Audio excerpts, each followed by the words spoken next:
तो स्वागत है आपका बच्चों एक बार फिर से हमारे YouTube चैनल पे। और आज हम सीखेंगे बायोलॉजी की क्लास 10th की क्लास है। तो चलते हैं, स्टार्ट करते हैं।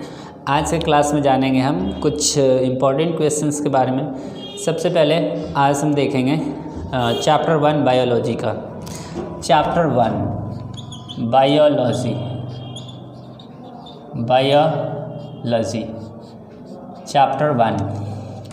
चैप्टर 1 किस चीज़ का आता है?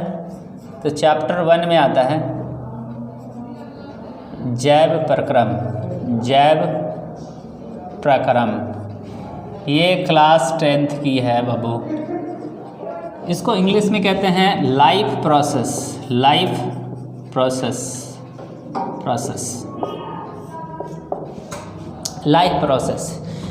जिस तरह से एक फैमिली को चलाने के लिए पैसे की आवश्यकता होती है, मेहनत की आवश्यकता होती है, दिमाग की भी आवश्यकता होती है, बहुत सारे चीज़ों की आवश्यकता होती है, खाने पीने की चीज़ें, कपड़े की चीज़ें, कपड़े पहनने को, मकान, सब बहुत सारी चीज़ों की ज़रूरत होती है।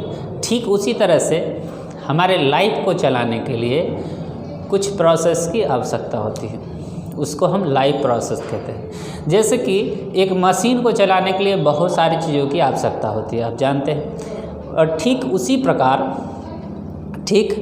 उसी प्रकार हमें अपने बॉडी को चलाने के लिए, बॉडी को मेंटेनेंस करने के लिए हमें किसकी आवश्यकता होती है?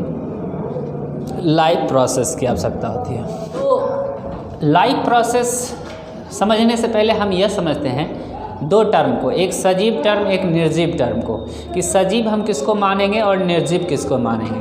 तो चलिए, सजीव हम किसको बोलेंगे? ऐसे जीव जिसमें जान हो, ये तो कह सकते हैं। यानी कि सजीव उसे कहते हैं जो पोषण करता है। क्या करता है? पोषण करता है। दूसरा, जो श्वसन करता है। क्या करता है? श्वसन करता है। तीसरा, जो परिवहन करता है। क्या करता है? परिवहन करता है। वो जो उत्सर्जन करता है। क्या करता है? उत्सर्जन करता है। वो जो जनन करता है। देखिए, एक मुख्य लक्षण है सजीव में जनन करना। तो पोषण हो गया, श्वसन हो गया, परिवहन हो गया, उत्सर्जन हो गया और जनन हो गया। ये सारी चीज़ें जिसमें मौजूद होगी उसको क्या बोलेंगे? सजीव बोलेंगे। पोषण का अर्थ क्या हुआ? पोषक तत्वों की प्राप्ति कर अपने शरीर में पोषक तत्वों की प्राप्ति करते हैं। किसी चीज़ को खाकर अपने शरीर में पोषक तत्वों की प्राप्ति करते हैं, उसे ही पोषण कहते हैं। ओके, तो श्वसन क्या होता है? तो हम जो सांस लेते हैं और छोड़ते हैं, ऐसे देखिए, जब सांस लेते हैं तो इनहेल कहते हैं इसको। ऐसे सांस लिया, छोड़ दिया, तो ये जब लेने और छोड़ने दोनों की प्रक्रिया को क्या कहते हैं? श्वसन कहते हैं। सिर्फ सांस लेना ही श्वसन नहीं है, फिर छोड़ना भी क्या है? श्वसन है। परिवहन क्या होता है कि अब समझिएगा, परिवहन क्या होता है कि हमारे शरीर में हर जगह ज़रूरी है ऊर्जा का पहुंचना। या हम खाए, अब खाने के बाद कोई तो ऐसा होगा जो ले जाएगा उसको अंतिम तक। यानी कि एक जगह से दूसरे जगह हमारे शरीर में किसी भी पदार्थों को ले जाने के लिए जिन अंगों की आवश्यकता होती है उसको परिवहन तंत्र कहते हैं। उत्सर्जन तंत्र क्या होता है? तो जैसे कि जब हमारे शरीर में कुछ ऐसे पदार्थ मौजूद होते हैं, ऐसे पदार्थ जो खराब पदार्थ होते हैं, यानी उसका कोई काम ही नहीं होता, बेकार रहता है, उस पदार्थ को हम शरीर से बाहर निकाल देते हैं, तो ऐसे पदार्थ को हम उत्सर्जी पदार्थ कहते हैं। जैसे कि क्लास में कोई बच्चा है, बदमाशी करता रहता है, तो उसको क्या करते हैं? क्लास से बाहर निकालते हैं, बाहर निकलो। तो वो जो बच्चा था वो क्या था? वो उत्सर्जी पदार्थ था। क्या था? उत्सर्जी पदार्थ था, उसको निकाल दिए। यानी हमने किया उत्सर्जन की क्रिया का, उत्सर्जन की क्रिया के द्वारा हमने क्या किया? उसको निकाल दिया। और जो वो निकला वो क्या है? उत्सर्जी पदार्थ है। और हम निकाले तो क्या हुए? उत्सर्जी अंग हुए हैं। यानी हम निकालने वाले हैं तो उत्सर्जी अंग हो गए। वो बदमाशी करने वाला था तो वो उत्सर्जी पदार्थ था, और निकल कर गया बाहर तो क्या हो गया? उसका उत्सर्जन हो गया। समझ में आया कि नहीं? अब जनन होता है। जनन क्या होता है कि अपने जैसे संतान की उत्पत्ति करना जनन कहलाता है। ये हम पिछले वीडियो में बता चुके हैं, आप चाहे तो उसको प्लेलिस्ट में देख सकते हैं। अपने जैसे संतान की उत्पत्ति करना जनन कहलाता है। जैसे सांप है तो सांप, बोगला है तो बोगला, कुत्ता है तो कुत्ता, बकरी है तो बकरी, पेड़ है तो पेड़। ऐसा नहीं देखे होंगे कि गिरगिट से शेर के बच्चा जन्म लिया, ऐसा देखे क्या? या फिर शेर के बच्चा से सांप का बच्चा जन्म नहीं लेता है, और आदमी के बच्चा से घोड़ा का बच्चा नहीं जन्म लेता है।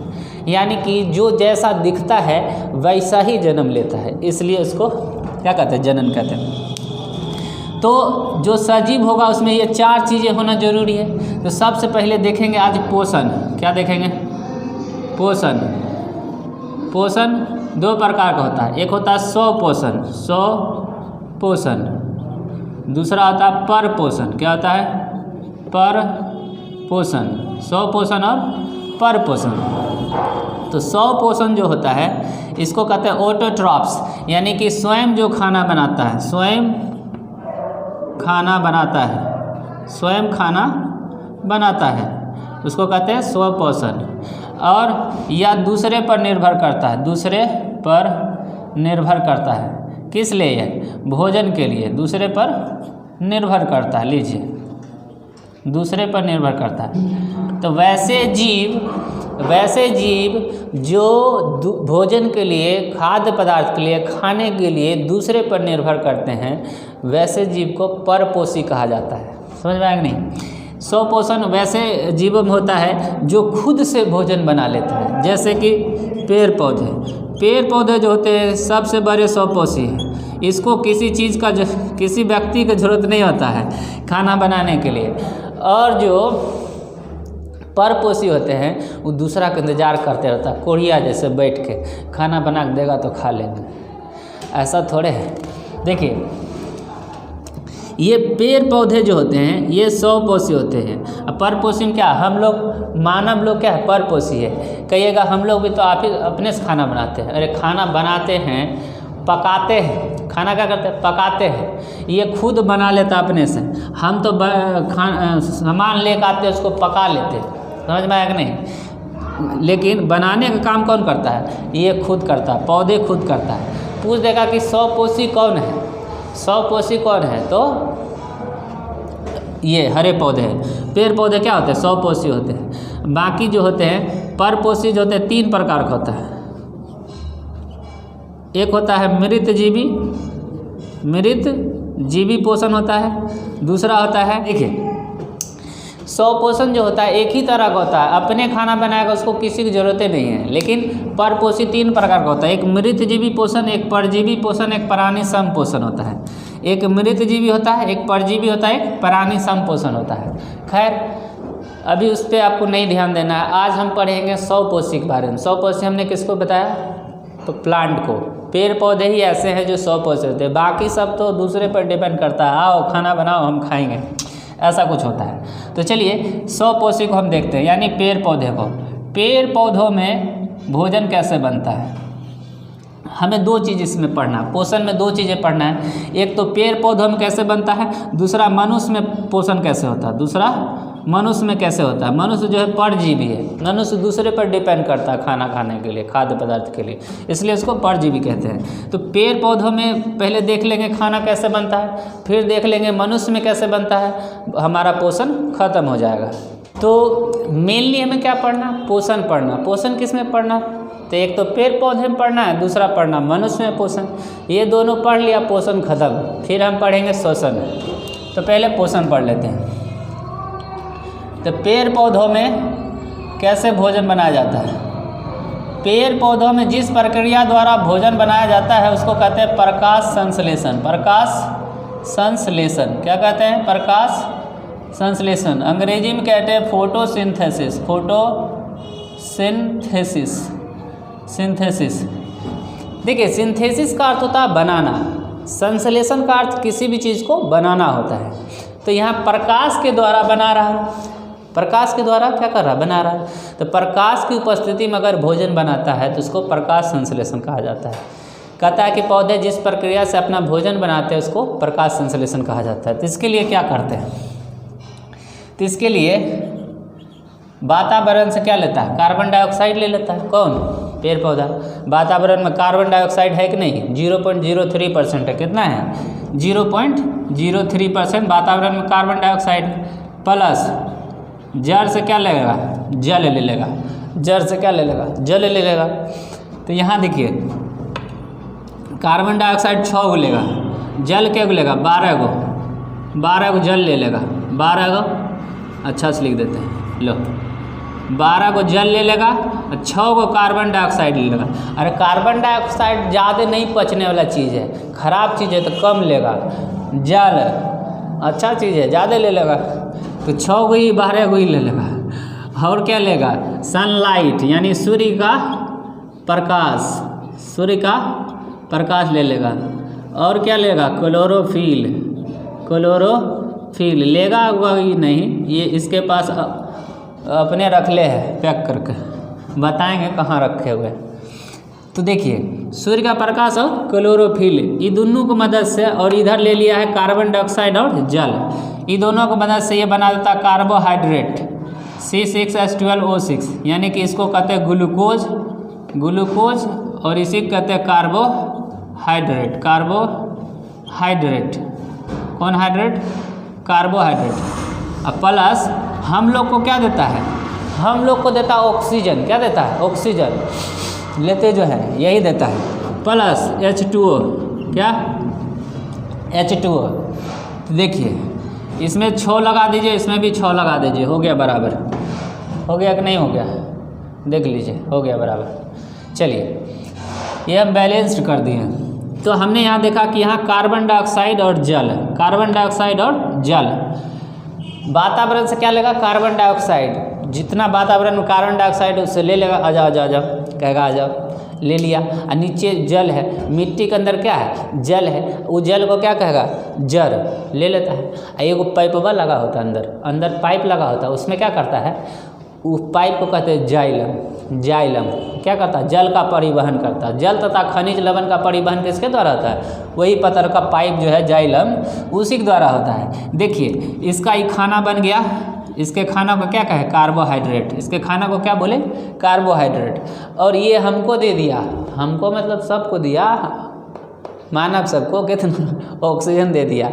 और ये जल जो है, ये जल जो है, ये जल वाष्प के रूप में निकल गया बाहर। अभी सब समझाते हैं आपको। तो सबसे पहला क्वेश्चन इसमें पूछेगा, सबसे पहला क्वेश्चन क्या पूछेगा कि प्रकाश संश्लेषण के लिए किन किन तत्वों की आवश्यकता है, किन किन कारकों की आवश्यकता है। तो सबसे पहला चीज़ ये देख रहे हैं, कार्बन डाइऑक्साइड की आवश्यकता होगी, होगी कि नहीं होगी। दूसरा देखिए किसकी आवश्यकता है? तो सूर्य के प्रकाश का, सूर्य का प्रकाश। तीसरा देखिए, तीसरा किसका होगा? क्लोरोफिल की आवश्यकता होगी। किसका?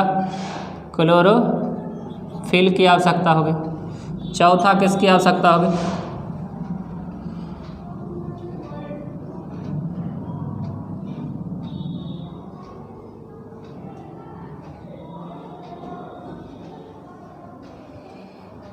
चौथा जल हो गया ना, जल की आवश्यकता होगी।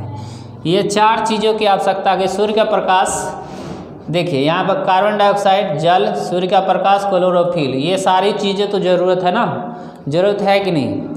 ये सारी चीज़ें ज़रूरत है किसके लिए? ये सारी चीज़ें ज़रूरत है प्रकाश संश्लेषण के लिए। अगर ये सारी चीज़ें होगी तो प्रकाश संश्लेषण होगा, अगर नहीं होगी तो प्रकाश संश्लेषण नहीं होगा। ओके, अब देखिएगा तो पूछता है कि ये जो ऑक्सीजन जो बनता है ये कैसे बनता है? ये कैसे बनता है? प्रकाश संश्लेषण के फलस्वरूप ऑक्सीजन का निर्माण होता है, तो कैसे होता है? तो पहला पॉइंट देख लीजिएगा, ये जल के अपघटन से होता है। जल के अपघटन से होता है। जल के अपघटन से क्या होता है? ऑक्सीजन का निर्माण होता है। प्रकाश संश्लेषण की प्रक्रिया में ऑक्सीजन का निर्माण कैसे होता है? जल के अपघटन से होता है। अपघटन का अर्थ क्या हुआ? जल टूट जाता है, हाइड्रोजन अलग, ऑक्सीजन अलग। तुम तेरे गली मैं तेरे गली, मैं मेरे गली, सॉरी, तुम तेरे गली तो मैं मेरे गली न होगा। देखो ये पहले साथ था, इसका अपघटन हो गया, ये कहा चल चल चल चल हम इधर, ये कहा चल चल चल हम इधर, तो ऑक्सीजन अलग, हाइड्रोजन अलग, समझ में आया कि नहीं? टूट गया। अब देखिए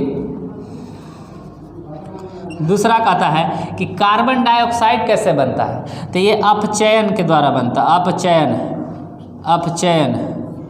अपचयन कार्बन डाइऑक्साइड का क्या होता है, तो अपचयन होता है। पूछेगा कि CO2 का क्या होता है, तो ये अपचयन होता है। अपचयन CO2 का क्या होता है, अपचयन होता है, यानी ये पचता नहीं है। CO2 इसको नहीं पचता, अपचयन हो जाता है।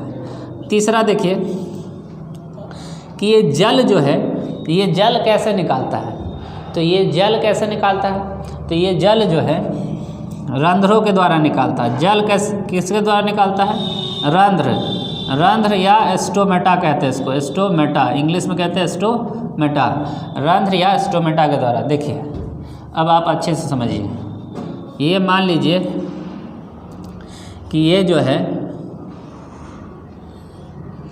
ये एक पत्ती है, ओके, किसी तरह का बना लीजिए। तो ये देख लीजिए पत्ती जो है, पत्ती हमने बनाया है। इस पत्ती में जो ये छोटे छोटे रंध्र हैं, क्या है, रंध्र है। इस छोटे छोटे को क्या कहते हैं, रंध्र कहते हैं। इसी रंध्र से क्या होता है, रंध्र से क्या होता है, इसी रंध्र से पानी निकलता है, यानी गैस के रूप में। ये ऐसे करके बंद होता है। देखिए ये इस तरह से बंद होता है, इस तरह से बंद होता है। अब जैसे ही दिन का समय होता है, सूर्य की प्रकाश आती है, तो पानी गर्म हो जाता है और ये छेद ऐसे खुल जाता है, ऐसे खुलता है। इस तरह से देखिए, इस तरह से खुलेगा और इससे वाष्पीकरण होने लगेगा। यानी कि ये जो पानी, एक्स्ट्रा पानी जो है भाप बन के ऐसे ऐसे निकलेगा, ऐसे ऐसे उड़ जाएगा ऊपर। समझ में आया कि नहीं, भाप बन के पानी कैसे निकलेगा, इस तरह से ऊपर निकलने लगेगा। तो इसी को कहते हैं वाष्पीकरण।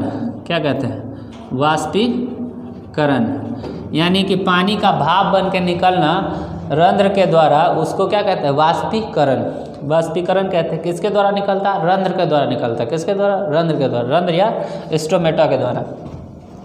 अब देखिए कि इसी रंध्र या स्टोमेटा में देखिए ये क्या है, ये एक पत्ता है, पत्ती हमने बना दिया, ओके, ये पत्ती हमने बना दिया। ये जो पत्ती है इसमें पाया जाता है क्या, इसमें पाया जाता है एक धब्बा पाया जाता है। धब्बा जो पाया जाता है उसको क्लोरोप्लास्ट कहते हैं। धब्बे को क्या कहते हैं, क्लोरोप्लास्ट कहते हैं। धब्बे को क्या कहते हैं, क्लोरोप्लास्ट कहते हैं, क्लोरोप्लास्ट। छिद्र को क्या कहते हैं, रंध्र कहते हैं। छोटे छोटे छेद जो होते हैं उसके रंध्र कहते हैं। इसको क्या कहते हैं, धब्बे को क्या कहते हैं, हरे कलर के धब्बे होते हैं, इसको कहते हैं क्लोरोप्लास्ट। जब ये क्लोरोप्लास्ट को आप माइक्रोस्कोप से देखेंगे तो ये दोहरी परत वाली झिल्ली दिखाई देगी। कैसी झिल्ली दिखाई देगी, दोहरी परत वाली झिल्ली। दोहरी परत वाली झिल्ली जब देखेंगे तो उसके अंदर जो होता है ये दो तरह की संरचना होती है। एक तो ऐसी संरचना होती है, इस तरह की संरचना होती है, गोल गोल संरचना होती है। दोहरी परत वाली झिल्ली जो होती है उसके अंदर ये गोल गोल संरचना होती है। दूसरा लिक्विड टाइप का होता है, लिक्विड टाइप का, ओके, लिक्विड टाइप का होता है। देखिए ये जो है क्लोरोप्लास्ट को जब हम माइक्रोस्कोप से देखते हैं तो ये दोहरी झिल्ली का दिखाई पड़ता है, दोहरी झिल्ली का ये मेम्ब्रेन दिखाई पड़ता है। और इसमें दो तरह के होते हैं, एक तो ये गोल गोल जैसी संरचना होती है, दूसरी ये लिक्विड वाली संरचना होती है। तो लिक्विड वाली संरचना को स्ट्रोमा कहते हैं। क्या कहते हैं, स्ट्रोमा कहते हैं। और ये गोल गोल वाले संरचना को ग्राना कहते हैं। क्या कहते हैं, ग्राना कहते हैं। इसके अंदर ग्राना कहते हैं। और एक गोल, इस पूरे को, इसमें दो ग्राना, एक ये ग्राना है, एक ये ग्राना, दो ग्राना। इसको जो है एक को कहते हैं ये थैलेकाइट, ठीक है। एक जो है, एक ऐसा जो है गोल, इसको कहते हैं थैलेकाइट, ठीक है, थैलेकाइट के अंदर जो होता है, थैलेकाइट के अंदर ई जो है, इसको कहते हैं क्लोरोफिल। क्या है, थैलेकाइट के अंदर क्या पाया जाता है, क्लोरोफिल पाया जाता है। क्लोरोफिल के अंदर क्या पाया जाता है? मैग्नीशियम पाया जाता है। क्या पाया जाता है? मैग्नीशियम पाया जाता है। क्लोरोफिल के अंदर क्या पाया जाता है? मैग्नीशियम पाया जाता है। तो आप देख लिए कि क्लोरोफिल कहाँ पे रहता है। यानी कि प्रकाश संश्लेषण की प्रक्रिया में 3-4 चीज़ें जो महत्वपूर्ण हैं आपको जानना आवश्यक है। एक तो CO2, दूसरा क्लोरोफिल, तीसरा सूर्य का प्रकाश, चौथा जल। ये सारी चीज़ें रहेगी तब क्या होगा? फोटोसिंथेसिस का कार्य होगा। तो पूछता है कि प्रयोग द्वारा बताएं कि अगर प्रकाश संश्लेषण की प्रक्रिया में प्रकाश नहीं होगा तो क्या प्रकाश संश्लेषण होगा? तो इसका जवाब आप खुद देंगे कि क्या प्रकाश संश्लेषण होगा। अगर नहीं होगा तो ये सब चारों चीज़ें जरूरत है, और चारों में से कोई एक घटा तो प्रकाश संश्लेषण की प्रक्रिया में बाधा पहुंच जाएगा। पहुंचेगा कि नहीं? बिल्कुल पहुंचेगा। तो पूछता है कि प्रकाश संश्लेषण की प्रक्रिया में कौन सा प्रोडक्ट बनता है? तो ऑक्सीजन बनता है। कौन सा बनता है? ग्लूकोज तो बनता है, ये बाह्य प्रोडक्ट, ऑक्सीजन बाह्य प्रोडक्ट है। कार्बन डाइऑक्साइड हम छोड़ते हैं, ऑक्सीजन वो छोड़ता है। तो देखिए कहा जाता है कि पेड़ पौधे जो है हमारे लिए बहुत महत्वपूर्ण है, लेकिन ये कभी नहीं कहा जाता कि हम भी बहुत महत्वपूर्ण है पेड़ पौधा के लिए। बोलिए क्या है कि उसको चाहिए कार्बन डाइऑक्साइड। और कार्बन डाइऑक्साइड के बनाता है? हम बनाते हैं, आदमी बनाता है, हम छोड़ते हैं, पौधा ले लेता फटाक से, समझ में आएगा नहीं? और पौधा छोड़ता है ऑक्सीजन तो हम लेते फटाक से। यानी कि हम नहीं रहेंगे तो पौधों का तो नहीं बनेगा, उसको भी तो कार्बन डाइऑक्साइड चाहिए। ऐसा है क्या? वातावरण में इसी कार्बन डाइऑक्साइड मौजूद है। यानी कार्बन डाइऑक्साइड वो लेगा तभी तो भोजन बनाएगा। इसलिए बोला जाता है कि पेड़ पौधे जीवन के लिए बहुत आवश्यक है, लेकिन आदमी भी पौधे के लिए बहुत आवश्यक है। आदमी छोड़ेगा कार्बन डाइऑक्साइड, वो लेगा, वो छोड़ेगा ऑक्सीजन, हम ले लेंगे। रात में फोटोसिंथेसिस की क्रिया होती है क्या? नहीं होती है। रात में फोटोसिंथेसिस क्रिया नहीं होती है। किसी वेपर लाइट जला देंगे तो होगा क्या? लाइट तो मिलेगा, तब भी नहीं होगा। बल्ब जला देंगे तब भी नहीं होगा। कोई भी लाइट जला देंगे नहीं होगा जब तक सूर्य का प्रकाश नहीं होगा। तो आई होप कि ये सारी बातें समझ में आ गई होगी। इसी के द्वारा देखिए, इसके द्वारा ये जो रंध्र होते हैं, छिद्र होते हैं, ये इस तरह के होते हैं, इस तरह के होते हैं। इसको माइक्रोस्कोप से देखेंगे तो इस तरह का रंध्र होता है, ठीक है। ये जो रंध्र होते हैं ये जब खुलते हैं तो इसी से क्या होता है? गैसों का विसरण होता है। विसरण यानी कि गैसों के आदान प्रदान को विसरण कहते हैं। गैसों के आदान प्रदान को क्या कहते हैं? विसरण। किसके द्वारा होता है? रंध्र द्वारा या स्टोमेटा द्वारा। विसरण किसके द्वारा होता है? रंध्र या स्टोमेटा। इसी के द्वारा निकलेगा, क्या निकलेगा? ऑक्सीजन। इसी के द्वारा आएगा, क्या आएगा? कार्बन डाइऑक्साइड आएगा। और इसी के द्वारा जल निकलेगा ऊपर, इसको कहेंगे वाष्पोत्सर्जन। वाष्पोत्सर्जन, एक्स्ट्रा जल हो जाएगा तो इसी के द्वारा जल निकलेगा। तो अगर गैस का आदान प्रदान होगा तो उसको विसरण कहा जाता है। इसी स्टोमेटा या रंध्र के द्वारा होता है। तो कार्बन डाइऑक्साइड लेता है, आओ आया, किसके द्वारा? रंध्र के द्वारा, छिद्र के द्वारा, स्टोमेटा के द्वारा। और ऑक्सीजन जाओ कहाँ जाएगा? इसी के द्वारा जाएगा, रंध्र छिद्र के द्वारा। और पानी का भाप बन के निकलना तो ये भी इसी के द्वारा। पानी ज़्यादा हो गया, छोड़ दिया, लो ले जाओ। तो ये सारी प्रक्रिया फोटोसिंथेसिस कहलाती है। और इसी के द्वारा क्या होता है? भोजन निकलता है। तो वैसी प्रक्रिया जिसके द्वारा पौधे अपना भोजन तैयार करते हैं उसको फोटोसिंथेसिस या प्रकाश संश्लेषण कहा जाता है। The process by which plants prepare their own food is called photosynthesis. I hope आप सब बात समझ गए होंगे। तो नेक्स्ट डे हम समझेंगे परपोषी के बारे में। आज 100 पोषी हम समझ गए, ऑटोट्रॉप्स के बारे में। नेक्स्ट डे हम परपोषी के बारे में बात करेंगे। तो मिलते हैं आपसे नेक्स्ट वीडियो में। Thank you.